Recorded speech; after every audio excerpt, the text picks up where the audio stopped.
ডিভাইসটা কিন্তু বের করছে। বেড়েছে ডিভাইসটি বেড়েছে। আবার একটু বের করে ফেলছে।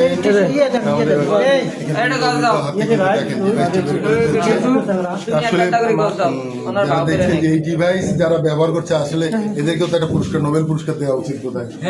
এই ডিভাইসের জন্য এদের পুরস্কার দেওয়া উচিত। হ্যাঁ হ্যাঁ বের করার চেষ্টা আমরা এই যে দেখেন এটি কিন্তু একটু কালো, একটু একটু অত্যাধুনিক, একটু অত্যাধুনিক একটু গুলির মতোই দেখা যাচ্ছে, খুব ক্ষুদ্র আকারে কিন্তু বুলেটের মতো দেখা যাচ্ছে, কিন্তু দেখেন